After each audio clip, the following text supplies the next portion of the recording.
The Word of God has the power to deliver everlasting solutions to temporary problems.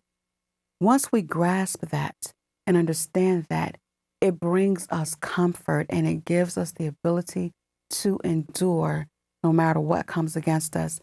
Sometimes the trick of Satan is to make our problems seem so big and they block our view of God. And so he has this problem that he has magnified into this huge big thing. And then it distracts us from God. But when you compare our problems to this great, powerful, and mighty God, the problems are just a little temporary speck in time.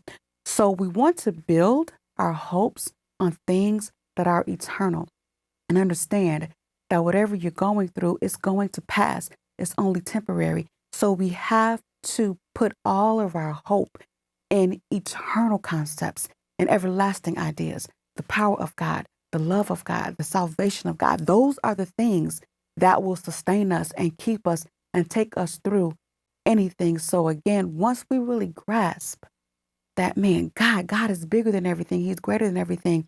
And that through his word and understanding him and loving him, he has provided us with everlasting solutions to temporary problems. So when this problem comes, I'm going to outlast it and I'm going to be okay. The next problem is going to come. I'm going to outlast it and I'm going to be okay. The next problem is going to come. I'm going to outlast it and I'm going to be okay because I am leaning and depending on God. And I am standing, I'm resting in the everlasting arms. He's holding me up. He's sustaining me. And I say this all the time, but it is true. God's got you.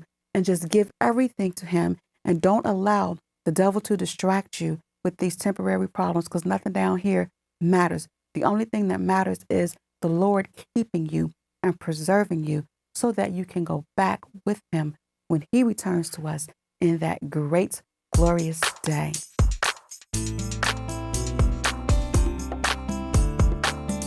As always, I am so glad to have you here with me for the Sanctuary Sunday School, and I am seeing so many new names, and it's such a pleasure to interact with you. Sometimes I'm up late reading or studying or just working on something or praying, and I'll read those comments, and it just uplifts me, and it gives me so much strength. I thank you for that. I appreciate that. We're in the last month of the year, and this has been an amazing year because of you, and I just want to, again, say thank you. I'm always going to say thank you. And even for the donations, people are sending donations. Thank you. It's the holiday season and I'm doing a lot of giving. I work with children and I give to a lot of organizations, both time and money. So the donations that you're sending me are helping me do that. So feel free to continue to do that. And again, thank you for what you have already done. This week's subject for the Union Gospel Press Sunday School lesson is the righteous branch. And this again is the book of Isaiah. And like I said, the last couple of weeks, he is the messianic prophet and he was prophesying about the coming of Jesus, who is the Messiah. And the interesting thing about the prophecies of Isaiah as it relates to Jesus is that, especially in this lesson, he was prophesying about the coming Messiah in the midst of such turmoil in Israel. They were facing the Assyrians and everything seemed all gloom and doom for them. And he's talking about, no, we are going to get through this. We are going to stand because this is what's going to happen. This is what's to come. And he was letting them know that God has a plan and he has a plan of deliverance for you. Don't look at what's going on right now. Look to God because he will deliver you. And God sent Isaiah to deliver this message of salvation and freedom and restoration for his people. Now we see the 11th chapter starts with, it says that there's going to be a rod out of the stem of Jesse. Now Jesse is King David's father, and you'll see back in the books of the Kings and the Samuels that Samuel anointed David king at his father Jesse's house. And even though there was many years and a lot of battles and a lot of challenges from the time that Samuel went to Jesse's house and anointed David king to the time that David actually took the throne. But God established a covenant and he promised David that he would establish the throne of David forever. And that's why we keep seeing this reference to David, even though David's name is not mentioned in these verses. But David is that stem of Jesse. And so we know that the rod that came out of the stem of Jesse is Jesus. And that is the fulfillment of the covenant, the promise to David that his throne would be fulfilled or established forever. Because as we know, Jesus is the everlasting Father, and he came down through the lineage of David. And so this is Isaiah prophesying to them and telling them what's going to happen, and also reassuring them that God has not left you, God has not forgotten about you, and that us as a nation and as a people, we are not going to end here. I don't care how great and powerful the Assyrians are, they don't have the power to destroy what God has decided that he will sustain. And so this is the message that Isaiah was delivering in this prophecy. Now, the thing about Isaiah, which I say all the time, it's a difficult book and it's confusing because some of the prophecies in Isaiah have come to pass and some have not come to pass. And he will do this in the same chapter, sometimes even in the same verse. He'll go from the first coming of Christ to the second coming of Christ. So now we know when he talks about the rod coming and Jesus being born, we know that that happened already. But when we skip down towards the end, where he talks about the lion and the lamb and the peace that's going to be on earth, those things have not happened yet.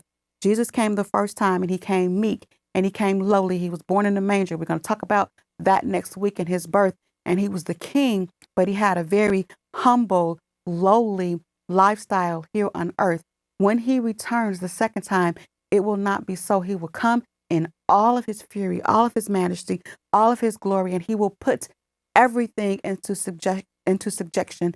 And everything that seems to be going wild now, there's so much oppression, there's so much evil, there's spiritual wickedness in high places. And sometimes when you're in a position, you're even afraid to go to people of authority because they just won't do right.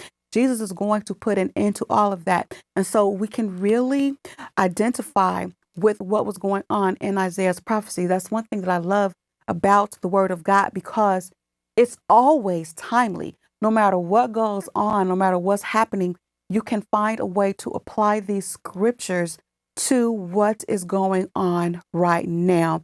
So when we see everything that's going on in the world, when we see the oppression, when we see things that are unfair, when we see injustices, and we're looking at this thing and it looks like we're going to be destroyed, or it looks like this is going to be the end, there cannot be an end. There can be no destruction until God says so.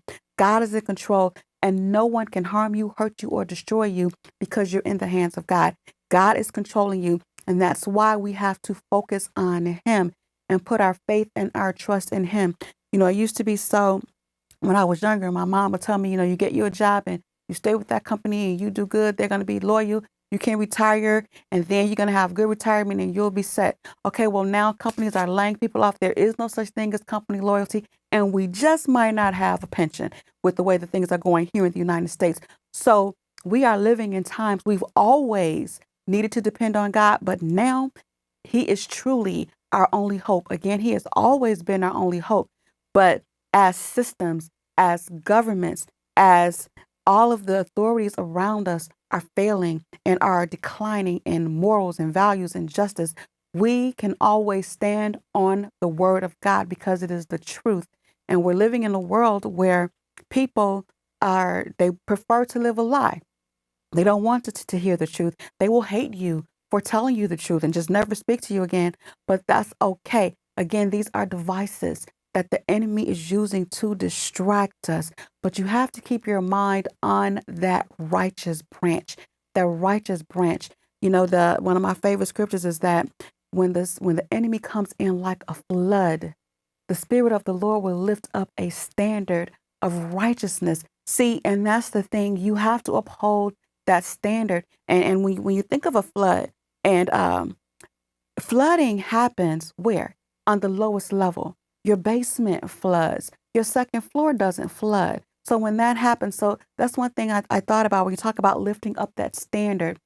When I feel like, the devil is trying to overflow me and all of this stuff and he's just flooding my life, I need to step up. I need to go up on that higher level, pray a little bit more, fast a little bit more, worship just a little bit harder because I know the truth and I don't have to believe the lie. I don't have to live the lie. I can be the truth through the power of that righteous branch. That is all that I need. I don't care what the empires of the world are doing. I don't care what the people in power are saying. It does not matter. All that matters is that righteous branch. And that is what Isaiah is saying. These Assyrians, they're great. They're powerful. They're coming for you. They're this, they're that. You got all of these heathen nations, and it appears that they're going to defeat you, but they cannot. And again, temporary. They may have some temporary victories over you, but at the end, you're going to win the war. You are in a position of victory. You walk in victory. You live in victory.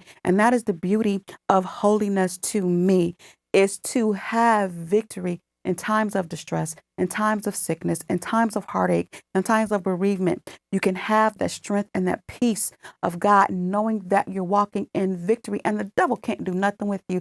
He's looking at you he's saying, I did this. I came against her. I came against him. I attacked him. How was she still going? Well, we're still going through the power of God and through the knowledge. Again, keep your mind on things eternal. Think about that. That's how you have peace. That's how you have strength. That's how you have courage. Think about King David when he went into that battle, just as a little shepherd boy, when he faced Goliath. Man, he didn't even care about how big this giant was. And it's funny. I love that story because, Goliath is threatening this little boy. It's like, but I'm going to cut your head off and I'm going to feed you to the fowls. And David go, I'm going to cut your head off. I'm going to feed you to the fowls. That's how you got to approach the devil. Tell the devil, I'm not scared of you. And as you probably have noticed by watching me, if you've watched me for a few times, I'm not afraid of anything or anybody. I'm going to do what I want to do. I'm going to do what God told me to do. And at this point in my life, I'm 48 years old and I've overcome quite a few things. I'm fearless. And that is what God requires. Again, I love the old people. That's how I was raised. God can't use no coward soldier. You got to live it. You got to stand it. You got to fight for it. And you got to go for it. And you know what? Enjoy it. I love doing this. I love living for the Lord. The joy of the Lord is your strength, and it keeps you going and it keeps you fighting in that battle. So just like in Isaiah's time, don't be scared. Don't be worried and stressed out with headaches and high blood pressure and all of that stuff because the devil is attacking you. Fight him and beat him because, again, you have that everlasting victory. And there's nothing that the devil can do with that. So when the enemy tries to overthrow you, tries to flood your life, all you have to do is reach out to that branch of righteousness, that righteous branch.